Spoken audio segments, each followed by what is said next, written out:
Écoutez mes frères, dans un monde où tout le monde a peur de l'autre, le soupçon donne l'argent.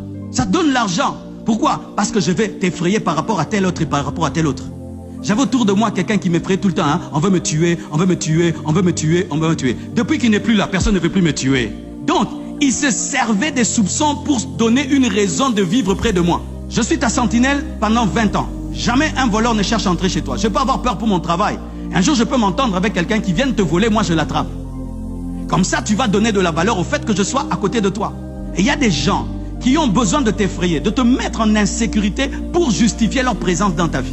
Ainsi, ils vont te dire, on veut te tuer, on veut t'empoisonner, tel ne t'aime pas, tel ne t'aime pas. Comme ça, tu leur donnes l'attention. Ils deviennent tes conseillers, mais en soi, ce n'est pas ton conseiller, c'est ton manipulateur. Faites le bilan de l'entrée de toute personne dans votre vie. Lorsque tu sens qu'une personne entre dans ta vie et depuis qu'elle est entrée, tu te débarrasses des gens, tu chasses les gens, tu as peur de tout le monde mais tu l'aimes elle. C'est elle qui te manipule afin de devenir le centre de ta vie. Et toi, tu penses que tu as découvert alors que non, on est en train de t'avoir. Et non, le Bamakambo, hein?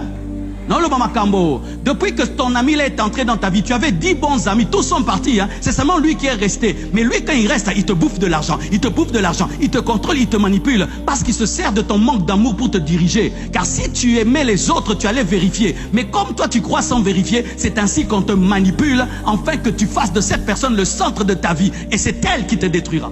Car il est facile de manipuler un homme qui entend les soupçons. C'est pourquoi quand tu es un grand homme, et qu'on te parle du mal des gens, ne te précipite pas à croire. Prends le temps de vérifier.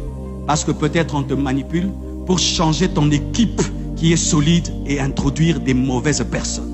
Des fois, à l'église, les gens se plaignent de ça.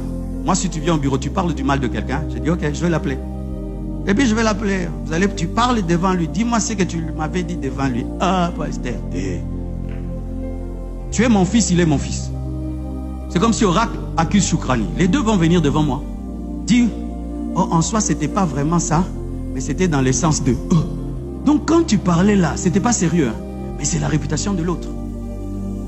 Vérifie toujours, parce que tu peux perdre quelqu'un qui est venu te sauver et t'aider vraiment, et garder quelqu'un qui est venu te tuer, parce que toi, tu crois au soupçon. Que Dieu vous bénisse abondamment.